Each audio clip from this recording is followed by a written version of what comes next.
자, 우리 한 목소리로 읽겠습니다. 너는 내게 부르짖으라. 내가 내게 응답하겠고 내가 하지 못하는 크고 유명한 일을 내게 보이리라. 아멘. 네, 오늘 말씀은요, 그 예레미야가 외친 심판이라는 제목으로 시간 같이 말씀을 나누기 원합니다. 예레미야는요,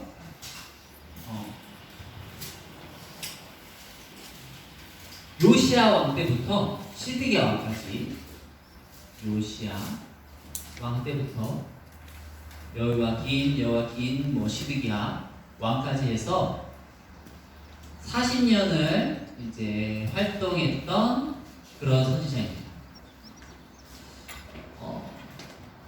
여러분이 만약 하나님이라면 그 선지자를 보낼 거예요. 그러면 어느 때 선지자를 보내겠어요? 예를 들면 첫 번째는 하나님 말씀을 굉장히 잘 믿어. 이럴 때 여러분들이 그 선지자를 이 땅에 많이 보내겠어요? 아니면 두 번째로 하나님 말씀을 잘 안 믿어. 이럴 때 많이 보내겠어요? 1번이에요, 2번이에요? 2번이죠. 당연히 2번이에요. 보면 이 때가 어떤 때인가 하면 그 남유다의 어떤 마지막 때거든요. 남유다가 이제 멸망하기 일보 직전이에요. 우리나라로 말을 하면 조선 후기와 같은 시대이죠. 조선 후기 뭐 대충 기억나요? 어떤 시대인지 알겠어요? 조선 후기? 조선 후기 끝나고 뭐가 이루어져요? 일제 치하. 맞죠? 일본이 일제 치하로 들어가잖아요. 그런 것처럼 이 이스라엘에 있는 이 남유다의 역사도 마찬가지예요. 이 예레미야가 역사했던 이 순간, 이 요시야와 시드기야를 지나고 나서 바로 이런 조선 후기와 같이 바벨론의 포로로 끌려가는 어떤 그런 일들이 일어나는 그러한 때입니다. 그러다 보니까 이때에 가장 많은 하나님께서 선지자들을 보내셨고 또 예레미야는 그 선지자들 중에 한 명이었어요. 근데 이 남유다는요, 어떻게 살고 있었는가 하면 하나님 말씀을 잘 따르면 좋을 텐데 우상을 섬기고 하나님 말씀을 거역하고 있던 그때였죠. 그러다 보니까 하나님께서 예레미야에게 갑자기 찾아와서 얘기를 합니다. 야, 예레미야, 내가 너를 모태에서부터 너를 알았고 내가 너를 아예 선지자로 짓기 위해서, 선지자로 만들기 위해서 내가 너를 예비했어. 그러니까 너는 어떻게? 선지자로 가. 라고 할 때 이 예레미야가 뭐라고 말하냐면, 저는요 아이예요. 이게 뭔 말일까요?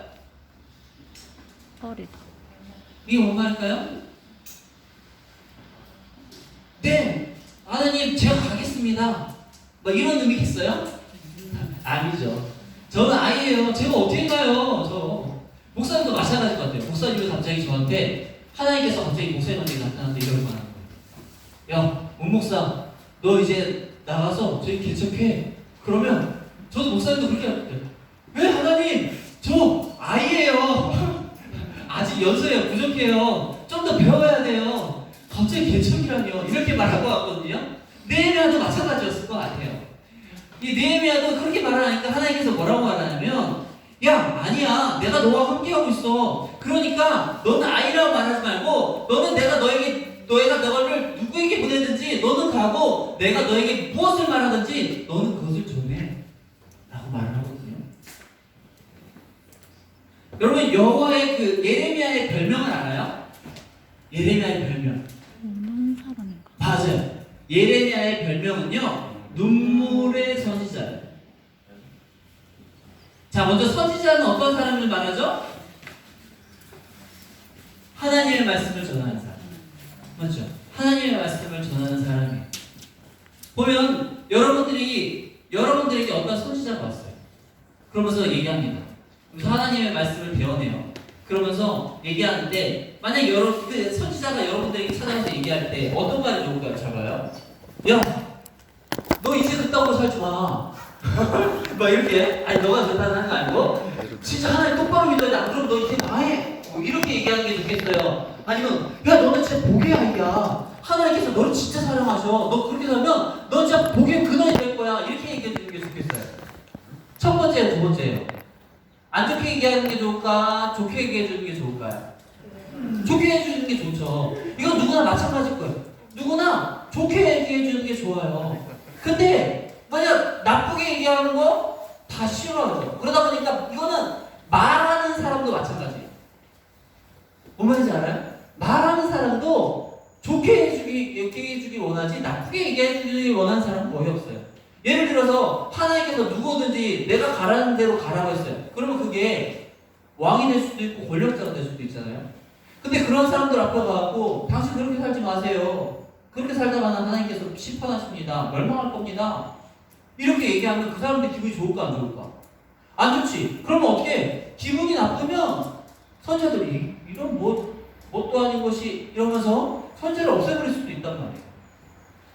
그렇기 때문에 이 다른 사람들 특히나 권력자들 앞에 가고 함부로 막 그렇게 얘기한다는 건 쉽지 않아요. 특히나 이스라엘 사람들한테서 가서 막 얘기한다고 할 때 이스라엘 사람들이라고 좋을까요? 뭐 이런 사람들 돌 들고 이제 집어 던지지만 않으면 다행이에요. 여러분 상대방들이 듣기 싫어하는 어떠한 그러한 내용들을 물론 하나님의 말씀이니까 전해야 되지만 어때요? 그런 말을 한다는 건 쉽지가 않다고. 근데 예레미야는 어때요? 그런 하나님의 말씀을 전했더니 눈물의 선지자라는 얘기는 뭘까요? 사람들이 잘 듣고 내가 잘못했어요. 잘 따를게요. 내가 회개합니다. 이랬을까요? 아니요. 무려 그러한 세월이 40년이에요. 나 홀로 외치고 아무도 반응하지 않고 얘기할 때마다 밀치고 감옥에 가두고 막 어떤 구렁텅이에 빠뜨리고 그러한 세월, 아무도 반응하지 않는 세월 40년. 그러다 결국 어떻게 됐을까요? 어떻게 됐어요? 결국 멸망했어요. 남유다가 멸망합니다. 그토록 돌아오라고 간절히 얘기했는데도 불구하고 결국엔 그토록 듣지 않다가 결국 멸망하죠. 그거를 예레미야가 두 눈으로 똑똑하게 볼 거예요. 예루살렘이 불타고 이스라엘 사람들은요 3차례에 걸쳐서 잡혀가요. 그냥 한 번 잡혀가고 2번 잡혀갔을 때 회개하면 되는데 아니요 3번째 마지막까지 결국에 잡혀갈 때까지 회개를 하잖아요. 결국 시드기야 왕은요 이 바벨론 피해서 도망가다가요 결국 그 바벨론 군인들한테 잡히거든요. 그래서 결국에 자기가 보는 그 두 눈 앞에서 자기 자녀들 다 죽고요. 그리고 본인도 두 눈이 뽑힌 채로 감옥에 완전히 결박된 채로 평생을 그렇게 감옥에서 살다가 죽었어. 하나님께서 분명히 돌아오라고 했는데 그러면은 어떤 해결 방법을 주신다고 했는데 그들이 결국 끝내 듣지 않다가 결국 그렇게 되면서 결국 예레미야가 눈물을 흘릴 수밖에 없는 내가 그렇게 돌아오라고 했잖아. 이렇게 될 거 알아서 그렇게 얘기했는데 왜 돌아오지 않는 거야? 슬퍼할 수밖에 없었던 거예요. 오늘 보면 요새 코로나 바이러스가 굉장히 유행하면서 이것을 하나님의 심판이다, 하나님의 심판이 아니다 하는 이 문제로 굉장히 많은 어떤 이야기가 있습니다. 사실 목사님도 이 코로나 바이러스가 과연 하나님께서 이 시대에 어떤 내리시는 어떤 심판일까? 아닐까? 라고 하는 거를 기다, 아니다 이거를 확실하게 말하기는 어려워요. 하지만 우리가 분명한 것은 무엇인가 하면 이 시대가 마지막 때라는 거예요.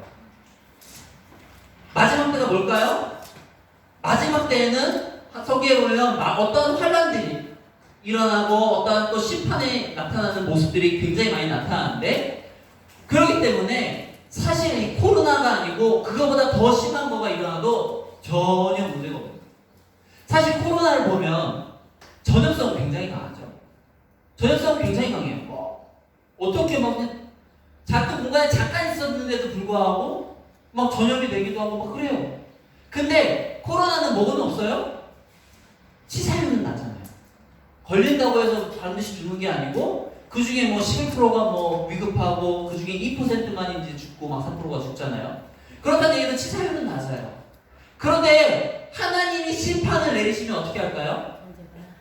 진짜 하나님 제대로 심판 내리면, 만약 전염병 심판을 내리면 그렇게 뭐 걸렸다가 뭐 다 낫고 괜찮고 막 이럴까요? 아니에요. 하나님의 심판은 더 무서워요. 마치 예전에 흑사병 알아요? 유럽에 강타했던 흑사병. 그 유럽에 강타했을 때 흑사병으로 유럽 인구가 몇 명 죽었는지 알아요? 몇 분의 1 죽은 줄 알아요? 3분의 1이 죽었어요.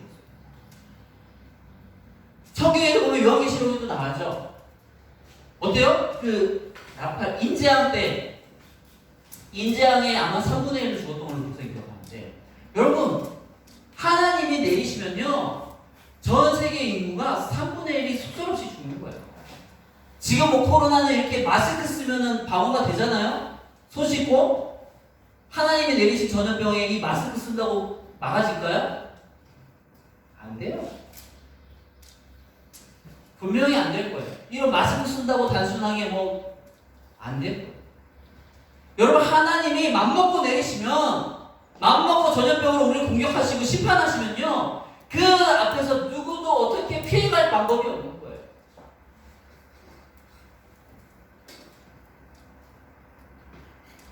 우리가 함부로 코로나 바이러스를 가지고 뭐 이것이 하나님의 심판이다 막 하면서요 막 신천지를 비판하듯이, 거봐 이 신천지 하나님의 심판을 받아 마땅하지, 저들은 아주 멸해야 돼, 그러면서 막 기뻐하는 게 굉장히 위험한 일이에요. 왜 그런가? 그렇게 그런 잣대로 모든 사람들을 이렇게 어떻게 다 들이대면 명성교회 그 부목사님은 어떻게 할 거예요? 저기 대구에 있는 그 수많은 사람들은 어떻게 할 거예요? 그 사람들은 다 그러면 무조건 다 심판받는 거예요? 그렇게 보면 위험하다. 굉장히 들으면 어떻겠어요? 대구 사람들이 그런 이야기를 들으면 뭐야? 그 중에도 신실한 사람이 있다니까요. 이들은 좋은 사람들이 있어요. 함부로 그런 식으로 다른 사람들을 막 비판하고 정죄하면 이거는 굉장히 위험한 일이에요. 하지만 이것을 남을 비판하는 것이 아니라 나를 되돌아보는 용도로는 굉장히 유익해요.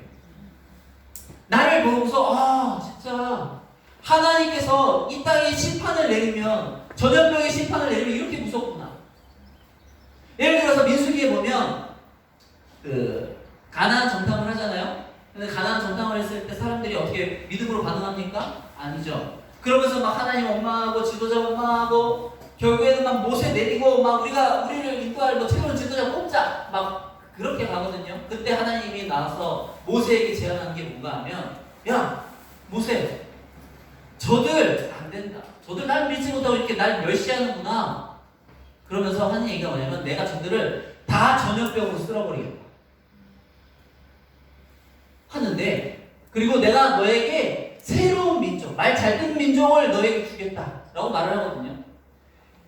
그때 여러분 봐봐요. 그 전염병으로 쓸어버리겠다고 하는데, 목사님 그 본문이 있는데 이 코로나19에 굉장히 실감이 되더라고요. 예전에는 뭐 전염병 해도 그냥 막 넘어가는데 이게 코로나를 경험해보니까 이거 장난 아니구나. 진짜 실감이 나더라고요. 여러분 하나님이 코로나로 또 어떤 전염병으로 심판을 내리시, 이거 이 코로나가 발생하는 것을 통해 우리를 돌아봐야 돼요. 내가 정말 하나님 말씀대로 살고 있나? 정말 하나님이 원하시는 그 인생들이 되고 있나? 혹시 내가 하나님의 뜻에 어떤 반해서 살고 있는 것은 아닌가? 나를 되돌아봐요. 나를 이때 그냥 넘어가는 게 아니에요. 얼마든지 이것보다 더 무서운 질병이나 어떤 전염병이 올 수 있기 때문에 우리는 우리를 돌아봐야 돼요. 잘 봐봐요. 솔직하게 얘기해서 이 온 세상이요, 특히 우리나라가 아니면 전 세계가 정말 하나님의 뜻대로 지금 살고 있는 걸까요? 하나님의 뜻대로 살고 있을까요? 목사님 그러진 않답니다. 하나님의 뜻대로 살고 있다는 오히려 반대로 살고 있어요. 예를 들어서 성경에 보면 뭐라고 나와 있냐면, 날마다 마음을 같이 해서 모이기를 힘쓰라라고 나와 있어요. 그 말씀을 따라 초대교회는 어때요? 날마다 모이기를 힘썼어요. 셀레브하고 서로 사랑하고 서로 교제하고 성경 말씀 나누고 막 그런 것들을 일상적으로 살아갔다고요. 근데 요즘은 어떨까요? 수요 예배, 금요 예배, 어떤 정 예배라 할지라도 사람들은 모이지 않아요. 그것이 예전에는 무조건 뭐 권사님, 장로님은 무조건 다 모였었는데 아니요. 그 어떤 직분 중에 최고라고 할 수 있는 성도님들 중에 최고라고 할 수 있는 그 장로님들 어떤 권사님들조차도 수요 예배, 금요일 예배를 오자. 하물며 수요 예배와 금요 예배를 오지 않는데 날마다 모이는 예배, 어떤 셀 예배를 말할 것 같아요. 또 보면 성경이 어때요? 내 이웃을 내 몸과 같이 사랑하라 라고 말을 하죠. 하나님 분명한 명령을 주세요. 가장 큰 계명으로서. 그렇지만 어때요? 우리 보면 막 남 못 도와줘서 막 난리가 납니까? 박예주의처럼 막 어떻게 해서 못 도와줘서 막 안달이 나고 막 그래요? 저 집이 그렇게 어렵대, 저 집이 힘들게 산대. 그러면 막 어떻게 못 도와줘갖고 어떡하지 어떻게 막 내가 막 기도하고 막 철야하고 막 그럽니까? 안 그래요. 개인주의죠. 우리 집만 안 그러면 돼요. 요새 뭐 마스크 사는 것도 보니까 앞에서 막 1시간을 기다렸는데 막 없었네 하면서 막 욕하고 막 늦게 또 내가 막 1시간 기다렸는데 막 하면서 막 짜증난다고 약 집어 던지고 남들 생각하지 않죠. 나만을 생각. 하나님을 그 어떤 것보다 사랑하라고 했는데 하나님을 가장 사랑할까요? 요즘 시대 사람들이? 아니요, 안 그래요. 뭐 금수저니 은수저니 이게 왜 나와요? 이 시대의 최고의 가치가 하나님이 아니라 돈이기 때문에 그래요. 부모 잘 만났느냐 아니냐가 내 인생의 결론이 되어지는데 결국 그런 모든 그 판단 기준에 무엇이 딱 중점이 돼 있어요? 돈이거든요. 신분이거든요. 이 시대 사람들이 결코 신앙적이지 않아요. 믿음대로 살지 않아요. 전 세계적으로 보아도 동성애가 횡행하고 음란하고 뭐 혼전 순결이니 뭐니 이런 것들 지키는 사람 거의 없고 결코 하나님이 원하는 모습으로 이 시대가 살아가고 있다라고 말할 수 없어요. 아니 이 시대는 뭐 미국, 유럽, 뭐 우리나라 할 것 없이 다 하나님 뜻대로 살지 못하고 있다. 아니 이 남유다가 하나님의 심판을 받아서 멸망할 수밖에 없었던 그 모습과 별반 차이가 없다. 언제든지 하나님께서 이 남유다를 심판하셨던 것처럼 언제든지 이 땅을 심판해도 전혀 무방하지 않아요. 할 수 있어요.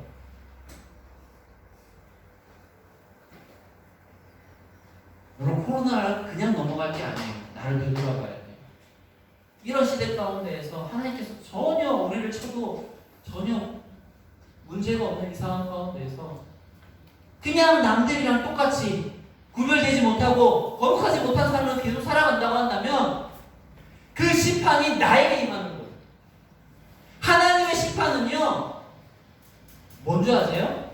의인은 구해주고요 악인은 벌하는 게 하나님의 심판이에요.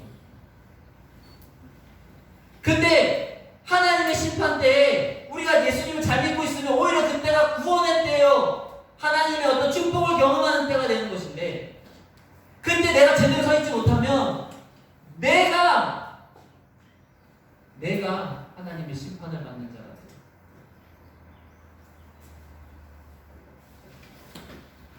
여러분 똑바로 서 있어야 돼요.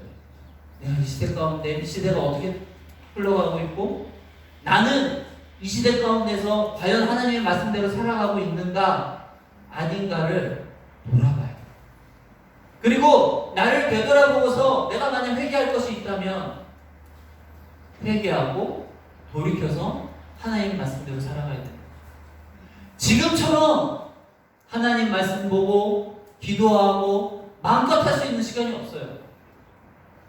여러분 이러한 때 그냥 막 똑같이 그냥 막 게임만 하고 어디 나가지도 못하니까 게임만 하고 막 이런 식으로 막 인터넷만 보고 막 TV만 보면서 막 허송세월 보내면서 막 시간 보내다가 언제 여러분들 그냥 꼼짝도 못하고 하나님의 심판을 받았습니다.